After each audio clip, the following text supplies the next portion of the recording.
Como vocês podem ver pelo avatarzinho de hoje, que é o Luciano Huck? Rodrigo Farol? Sei lá, pra mim os dois é a mesma pessoa. Rodrigo Faro. É o Rodrigo Faro que dublou o Astro Boy no filme de 2009. E, se eu não me engano, ele dublou bem. Não sei qual que é a opinião pública sobre, mas eu não lembro de ser ruim. Mas, uma dublagem que eu tenho absoluta certeza de que é uma bosta é a dublagem em inglês de Astro Boy de 2003. Só que antes de falar qualquer coisa sobre a dublagem, vamos falar sobre a obra em si. Astro Boy de 2003 é quase um remake da obra original do Tezuka, porque... Remake? Remaster? Sei lá, qual que é a diferença? Porque apesar de ter os mesmos conceitos, temas, personagens e eventos, essa versão de Astro Boy apresenta tudo isso de uma forma muito diferente. E não é só uma roupagem diferente, é uma atualização de ideias e visuais. Há quem diga que o anime de 1980 é melhor. Também tem quem prefira o mangá. Deve ter alguém que prefere o anime de 63, eu não sei. Mas o ponto é que o de 2003 soa muito mais moderno. E não é simplesmente por ser o anime mais novo. Ele realmente traz um upgrade de tudo. Só que sem perder a essência de Astro Boy. Eu amo os dilemas pelos quais o Atom passa, as circunstâncias que ele se depara envolvendo as diferenças entre humanos e robôs. E apesar da qualidade narrativa dos episódios variar, o começo e o fim são absolutamente perfeitos. Eu adoro o desfecho desse anime, cara, é muito bom. É um anime com uma animação linda, uma das melhores soundtracks que eu já vi na minha vida. Eu amo esse anime. É uma das minhas obras de ficção científica favoritas e foi o meu primeiro contato com Astro Boy, assim como foi pra muita gente, principalmente no exterior, no caso, em relação ao Japão. E é aí que mora o problema, né? Foi nessa que o anime ganhou uma dublagem em inglês, feita pelo estúdio Salami. Salami Studio é o nome. E... puta que pariu, você tem por onde começar. Tal pelo menos absurdo, né? Acho que é melhor. Que são as mudanças nas falas dos personagens. Que na verdade é algo que muitos estúdios fazem. Não só para que a nova linha de diálogo combine com o movimento da boca, mas também às vezes é uma mudança que acontece devido a uma questão cultural, como expressões de ditados populares, nomes que podem ser alterados por soarem muito incomuns ou até difíceis de pronunciar para falantes de uma certa língua, né? Ou até comidas que costumam ser traduzidas por uma comida semelhante que o país tem. Até nisso, os caras conseguiram perder a mão. Porque eles não só mudaram completamente as falas originais, como eles adicionaram diálogos que simplesmente não existiam no original.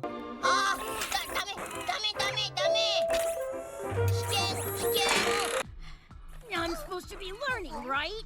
Yes, and I'm supposed to be teaching. Tem uma fala em específico do Tenma no primeiro episódio, no primeiro, em que ele spoila o anime. Aliás, pula pra esse tempo aqui caso você não queira receber spoiler. Não vai ser nada demais, né? Mas se você não souber nada sobre Astro Boy, o que eu acho difícil, né? Mas se esse for o caso, acho realmente que vai ser mais interessante se você for virgão pro anime. Eu vou te dar um segundinho.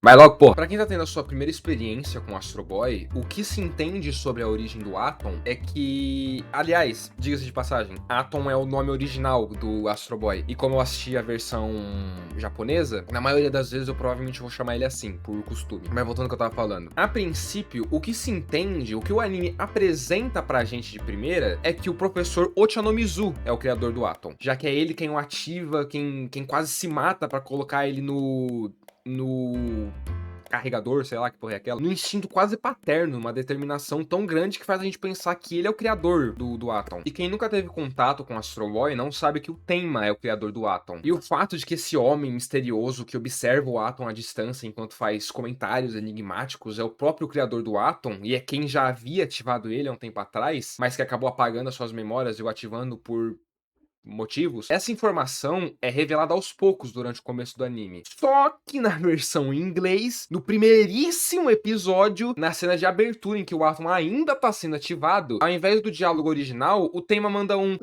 ele tá fazendo que nem eu.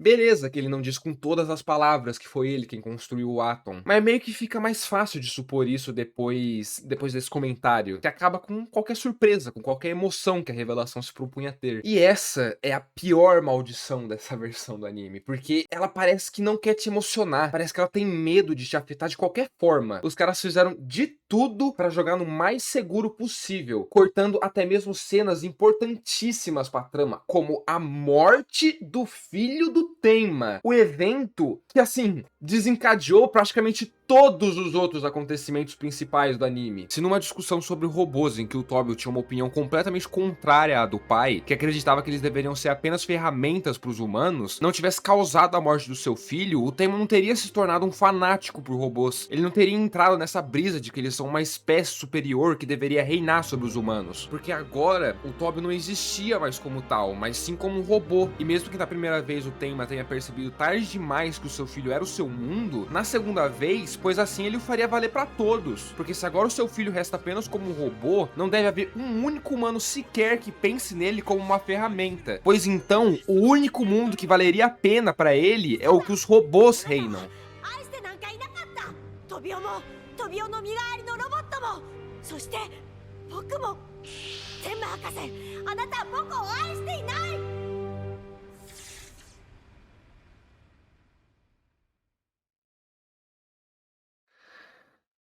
Isso perde todo o peso na versão em inglês. Porque o Tobio, nessa versão, ele foge. Ele só foge de casa com a bike e não volta mais. Cara, não é possível que as crianças dos Estados Unidos sejam tão sensíveis assim. Eu acho que o pessoal responsável por essas alterações, eles só não sabiam mesmo como funcionava a cabeça de uma criança. Porque em que mundo uma criança preferiria ver isso? Impossible! Astro?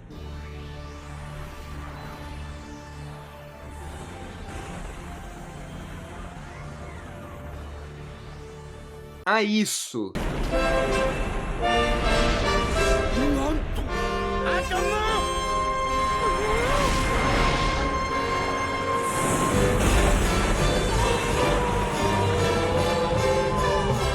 Sim, eles mudaram toda a soundtrack do anime. Eu até consigo ver uma desculpa pra eles terem cortado a morte do Tobio, mas por que trocar as músicas? O pior é que as músicas da versão em inglês, compostas pelo William Kevin Anderson, elas nem são ruins, só que elas não se equiparam às do Yoshimatsu Takashi. E aqui não é nem um caso subjetivo, não é um caso de gosto. Esse estilo técnico eletrônico, ele só não combina com o que Astro Boy se propõe a ser. Esse não é o tipo de música de fundo que tocaria numa obra com estilo sci-fi tão colorido, tão aconchegante e confortável aos olhos. Não é o tipo de música que toca em uma obra que quer falar sobre preconceito, sobre sacrifício, luto, aceitação, crise de identidade, daddy issues. Cara, tá, foda-se. Eu só vou admitir de uma vez que eu só quero falar da cena dele voando e vendo a cidade pela primeira vez. Eu só quero expressar o meu ódio por eles terem estragado essa cena tão linda com aquela merda daquela musiquinha eletrônica.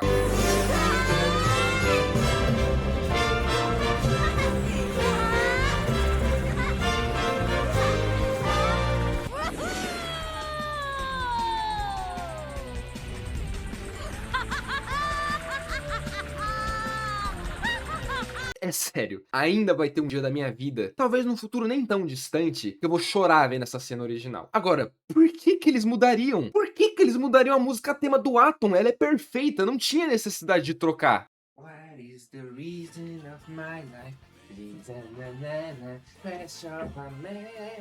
What he is, what he wants.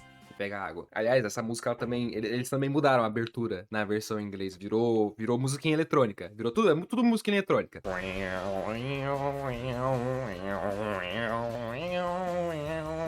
E o pior é que não é só a música, eu não queria chegar nessa parte do vídeo. Outra coisa pequenininha, assim, simples, que estraga essa versão do anime é a porra do protagonista. Porque enquanto que no original o Atom, ele é essencialmente uma criança, essa é toda a brisa em volta do personagem, né? Ele carrega muito poder, ele é capaz de muita coisa, mas ele é só uma criança. O Atom não quer ter que usar esse poder em alguém. É claro que ele vai salvar a cidade, é claro que ele vai se arriscar pelas pessoas, mas no fundo, ele só queria que ele também fosse capaz de ir pra uma escola normalmente, fazer amigos e brincar como uma criança normal, entende? E ele é ingênuo. A princípio ele ele nem entende por que ele é tratado de uma forma tão diferente. Ele é inocente, ele não tem maldade no coração, ele é puro, meu Deus do céu, que criança adorável. E ver esse tipo de personagem tendo que lidar com dilemas morais tão complexos, desavenças que parecem tão impossíveis de resolver, presenciar esse contraste, cara, é cruel. Ele é o robô mais poderoso que a humanidade já inventou. Só que você não queria que uma criança tivesse que lidar com as responsabilidades que esse tipo de poder traz. Mas ao mesmo tempo, a gente vai percebendo aos poucos que talvez o Atom fosse a melhor pessoa pra carregar essa responsabilidade. E na versão em inglês, ele virou um moleque. This is your last warning. Now cool your jets or else. E não faz sentido. Olha a cara que ele faz enquanto fala isso. Essa não é a expressão de alguém que tá dando o último aviso. Cara, às vezes eu penso que eu não tô implicando demais, se eu não tô sendo muito chato. Mas olha o original, velho. Eles queriam muito transformar o Atom num cool guy genérico dos anos 2000. Eles queriam tanto ao ponto de terem cortado. Puta que pariu. Eles cortaram cenas dele sendo criança. Sendo que esse é todo o ponto do personagem. Caralho, velho. Puta que pariu.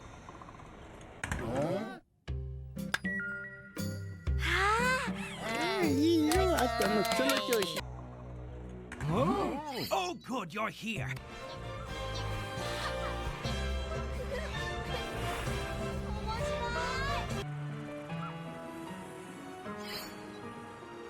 Tem até uma cena que o Atom tenta imitar os humanos andando de mão dada com um rapaz e a filha dele lá. Só que ele não conhece a própria força e acaba sendo muito grosseiro com ele. E graças a Deus eles cortaram essa cena, porque senão eles iam fazer o Atom parecer um cuzão. Qual foi, gordão? Não aguentou a pressão? Uou, agora que eu feto! Olha, defendendo a Salami Studio dessa catástrofe em forma de dublagem, eles também dublaram o anime de Monster, do mangá do Urasawa. Os caras dublaram Monster. E fazendo uma pesquisa rápida, aparentemente é uma dublagem muito boa, que não sofreu com os mesmos problemas da dublagem de Astro Boy. Até porque Monster é um anime que tem um público-alvo que certamente não são as crianças. E o que isso significa? Significa que ele não correu o risco de ir parar nas mãos da Kids Warner Bros., que nos Estados Unidos, tristemente, era uma das principais exibidoras de animes infantis. Então saibam que muito provavelmente nenhum dos problemas citados até então são culpa da Salami Studio, que deviam estar apenas seguindo as exigências da produtora. Moto do caralho. E é o que tudo indica, esse foi o caso mesmo, porque o próprio diretor de dublagem da Salami Studio disse que não concordava com algumas das mudanças que fizeram no anime. Aliás, a versão dublada que a gente teve aqui no Brasil tinha como base a versão americana. Nossa, isso sim é que é brinquedo. Então ninguém que assistiu dublado por aqui presenciou esse anime no seu maior esplendor. Na verdade, o que a gente teve foi um anime com nenhum esplendor. É uma versão do anime que descaracterizou completamente não só o Atom, como todos os outros personagens, que mudou a trilha sonora perfeita que o original tinha, que por algum motivo embaralhou a ordem de lançamento dos episódios, mostrando personagens e habilidades do Atom que ele ainda nem tinham sido apresentadas até então. É uma versão que não parece entender o ponto de Astro Boy, porque no primeiro episódio, o Atom conversa com os robôs operários, falando que aquela era a função deles, que aquele era o propósito deles. E no final do episódio, quando o Atom salva a cidade, ele diz que encontrou o seu propósito. Tipo, não é pra ser assim. Ok, o Atom quer salvar as pessoas, mas todo esse lance de robôs e humanos conviverem em harmonia e igualdade que o anime quer falar, se perde pelo fato do Atom ter ouvido essa questão do propósito vindo de robôs operários. Meu Deus, cara! Essa versão do anime, ela adiciona falas irrelevantes e subtrai falas importantes e que dão peso à cena, como quando os personagens no original ressaltam o fato de que o Atom é pequeno, enquanto que em inglês, por algum motivo, eles falam algo como uau, ele é realmente muito poderoso. O fato de que ele é pequeno é importante pro personagem, mas até isso eles tiraram pra não fazer ele parecer menos irado. Ele é pequeno, mas carrega consigo um grande poder, que não é a sua super força, a sua super audição, ou a capacidade de voar, ou seus braços de canhão, mas sim o seu enorme coração. Porra, protejam essa criança a todo custo. Menos você. Você pode ir pra casa do cara.